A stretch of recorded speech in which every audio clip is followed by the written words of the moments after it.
Hey guys, thanks for tuning in to the next series in our special. We are going to be addressing the next joint up the kinetic chain. We are going to be talking about knee discomfort, knee pain, and some recovery modalities that you can do to help with the knee. So first of all, we started with the ankle, which is the very first step in the chain. Next up the chain is your knee. All right, so let's talk about what is pain. Pain is your body's way of warning you that if you continue to do whatever it is that's causing that, you're going to be in trouble. A great way to think about it is touch a hot stove. If you touch a stove and it's burning, your body's way of warning you is it lets you know first, like, hey, that's warm. But if you keep your hand there, you're going to have a burn mark. You're going to, maybe need to get some medical attention. So pretty much, that's the same thing that's going on in your body. Your body is sending these pain signals telling you, hey, I got a problem here. Can you address this? It's our job as personal trainers, physiotherapists, and coaches to work with you to create a routine that's unique to you. Meaning, based on what you're doing, we need to figure out why you're having that pain or why you're hitting this hiccup, and we need to help you get over that. My job today is to provide you with some tools to help in that and to give you a little bit of an understanding so that you have some tools in your toolbox for the next step in your journey. Okay, so some things that can cause knee pain are this: improper footwear, chronic stress, doing the same repetitive movements or motions without giving yourself a chance to recover. You could be introducing a new workout or exercise to your routine. It could be from sitting. If you're a cyclist, it could be just as simple as the position of your cleat or your foot on the pedals causing stress. It could be your sleeping posture. I think I already said sitting posture. Could definitely be, here's one, if you're walking and you walk on the same side of the road, you get an uneven wear. There's all these variables that could cause that. Your job is to figure out, what am I doing that's causing pain or discomfort or tenderness? Sometimes I call these aches niggles because they're not quite super bad, but you know something's not right. That's your attention, that's your chance to pay attention to what's going on and fix it. Okay, so it's not always 10 out of 10 pain. Sometimes you just have this constant nagging. Address it. Don't let something acute that's just starting become chronic. Take the time to fix it now. So let's talk about the knee. The knee joint likes to move forward and back. It doesn't have all the motion of the hip.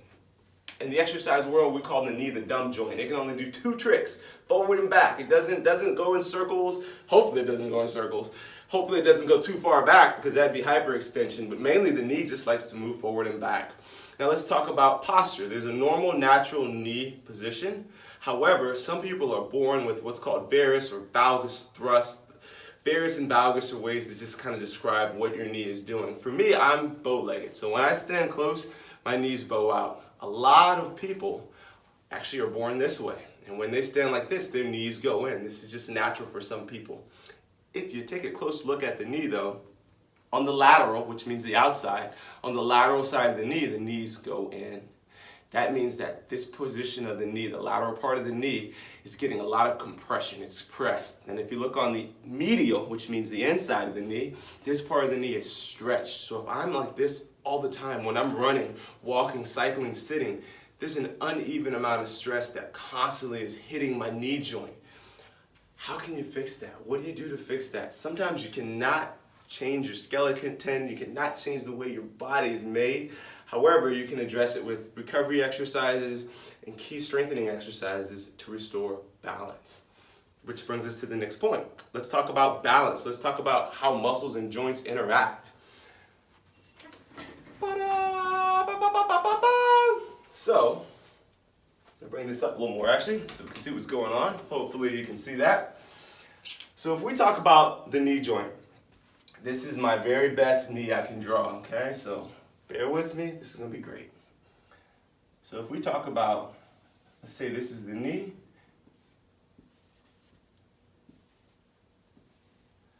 And you know what, he's gonna have some Jordans on, so I'm gonna put a little check mark there. All right, this guy's got Jordans on and he's got a knee.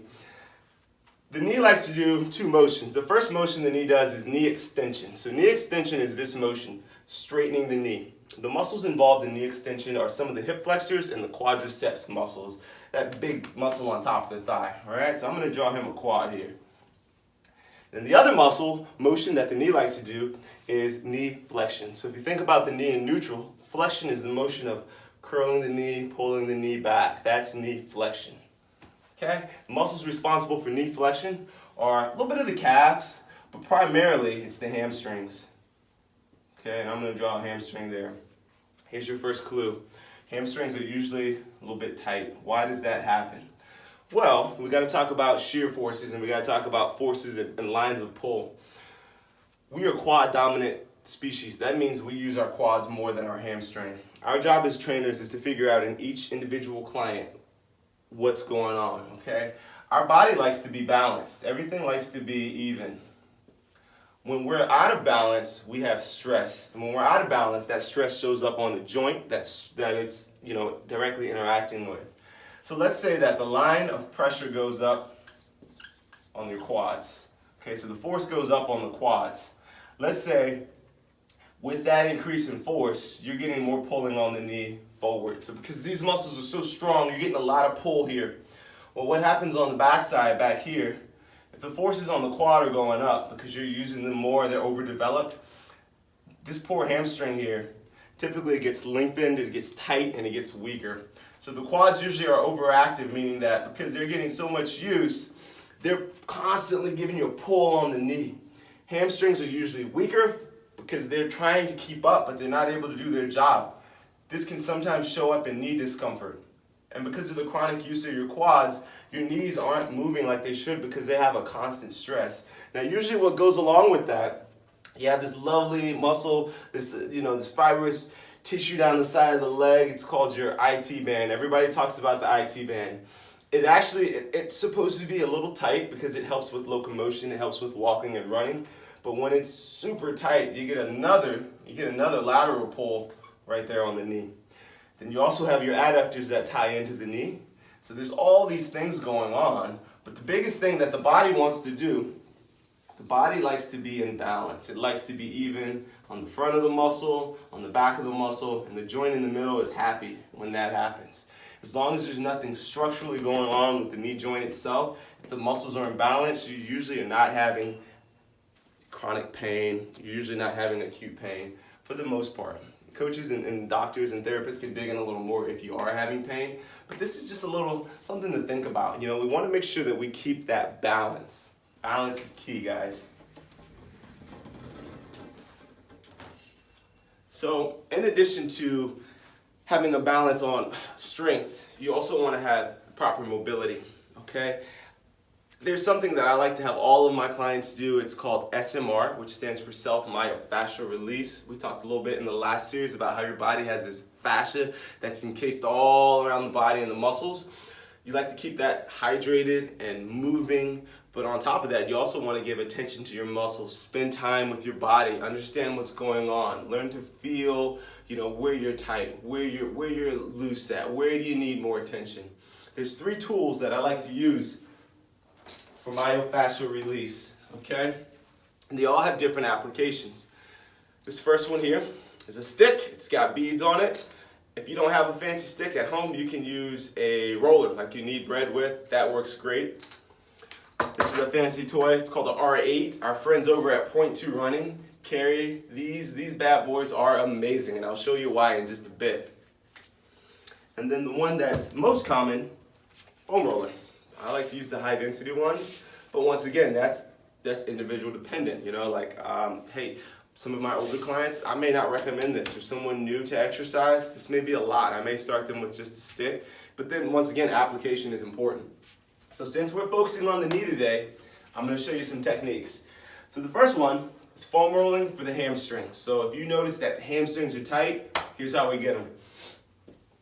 So you sit down on the foam roller, you can start double leg, and you're scanning. You're just looking for where you have tightness or pain. When you feel a spot that's tight, you can just sit and hold pressure. You don't want to actively pass over it. You just sit and hold pressure. You can also do single leg where you support with one leg and the other leg is kind of just moving on its own. You can rotate. So hey, hamstrings aren't one muscle group. There's multiple muscle groups that make up the hamstrings. So you can rotate your toes to 11 o'clock. You can also rotate your toes to 1 o'clock. We talked about the IT band, so you can carefully, resting your weight on the IT band, using this top leg to pull force up. You can scan. You're not on the knee, but you're going to go right up to above the knee, and then you go all the way down to the side of the hip, and you're just looking for wherever you feel that tightness, and then hold pressure. You can do the quadriceps. So front of the thighs there. Try to maintain a neutral back position. Once again, when you find that spot, you just sit and hold. Now here's a great one. I love putting this one on my clients' routines because they always look at me like I'm crazy. Adductors. How the heck do you roll the inside of the thigh? Put this bad boy up here like that. Boom. Tee off, put the leg on top, not on the knee. But you can work all the way up to the groin. You can work back. Remember, when you find that spot, you just sit and hold. You can even play with knee straight position, knee bent position, just putting different stretches on the muscle. That's a great start for foam rolling with the foam roller. You got the stick, this bad boy here. Same thing, you're just sitting, applying pressure, just looking for where you feel that tight spot, and then you just hold it. You can do inside of the thigh, you can do under the thigh. Now this bad boy right here, woohoo! Essentially 8 rollerblade wheels. Open it up, rest it, and then you can even apply more pressure if you need. I love this one because let's say you're an athlete, or let's say you're going on a road trip. The issues with the other ones, they're a little bigger. I can pack this in a suitcase. When we travel, if I'm sitting a long time, one of the things we do when we travel is we like to hike. When you hike though, your legs get stiff if you go sit right back in the car. We'll take one of these with us and we'll take shifts. When I'm in the passenger seat, I'll sit there and work on my hamstrings, I'll work on my quads, I can get the IT band. Love this stuff. But you gotta spend time doing it. Okay, so what comes next? After you do your foam rolling and your soft tissue work, then you can go into what's called static stretching. Static means that we're gonna just assume that stretch and hold the position. Guys, usually 2 to 3 sets of 30 seconds is great, or 2 sets of 1 minute works as well. So first one is very common. We're gonna focus on the hamstring. So you loop the strap through your heel, lower back is flat, we're gonna bring it all the way up, and then you just hold it. Trying to keep the legs straight, relaxing your shoulders, relax. The purpose of the stretch is not to be really tense. You want to just settle into it. Then you can even take the leg over to the side after your 30 seconds to a minute. Now you're getting that IT band. You're getting a little bit of the hip here. You may even feel behind the knee there. You can get fancy. You can move the strap under the ball of the foot. And doing that will give you a little more of a stretch in the calf. And you're just holding that. Another fantastic stretch, since we're talking about the knee, is the piriformis, which interacts with it, and we'll cover that a little more in the next series. But crossing, hands reach through, pulling that leg to you, calm shoulders, and just relaxing.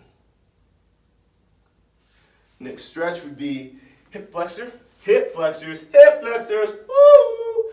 Front of the hip, they actually start up here. Deep muscle, they go all the way into the thigh and they help bring the knee up, they help lift that femur up.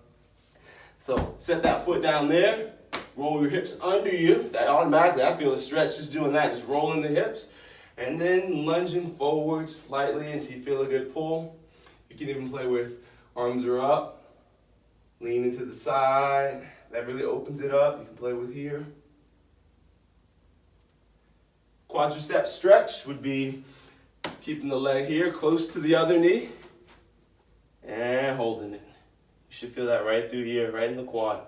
Remember that picture I showed you. Usually there's a lot of force, a lot of tension there. The next one, shout out to my therapist buddy Becky. She taught me so much about exercise science, and it's a blast when you get to work in a clinic with therapists and doctors because they're so smart. If you ever visit therapy, please take your notebook, take your time, ask them any question you have. Ask me questions, guys. Once you learn this, it's yours to keep, okay? But she used to always say for the IT band, one of the good stretches is think about a teenager with an attitude. So this is a sassy teenager right here. This is a sassy stretch. So you're here. Right now, I already feel this is tight. So you're just getting a stretch there. Then you can even cross your foot, arm up, and hold it. Now we're getting the IT band, a little bit of what's called the TFL stretch right there. Remember, foam roll first, static stretching up to a minute, a few sets is awesome. When you're done with this soft tissue work, You want to make sure that you drink plenty of water to flush out the toxins. You got some things moving, plenty of water, guys. That helps clear things up. Hopefully, these tools will help you on your journey. This is a little bit that you can do after a hard workout. You can do this on an off day. Make sure you're taking those off days. It's never, ever, ever about how much you can do, but it's about what you can recover from. Okay? I can throw something super hard at you as a workout and just watch you struggle with it. But if you're not ready to do that tomorrow or 6 months or a year, it's really not a lifestyle. You have to create a program that's a lifestyle. You're going to have times where you're going hard and you're hitting it, and then you're going to have some times where you need to taper back and let the body recover. Okay, guys, that's just good programming, and your coaches will know all about that. Hopefully your coaches are teaching you about that so you can start to implement that on your own. I always say this, I want to coach myself out of a position. That means I'm going to teach you what I know so that when you're out on your own, you would do it just how your coach would do it. That means that you're healthy, you're getting to your health goals, you're getting to your fitness goals, and you feel better. Pass it along, guys. Have an excellent day. Thanks for tuning in. If you have questions, shoot me an email, shoot me a text. You can send me a message on our Instagram, PESFIT Gym, or power_runner on Instagram. Facebook is Facebook.com/PESFIT. I hope you guys are enjoying this series. Let us know how we're doing. Let us know what you want to hear more about. Have a fantastic day, guys.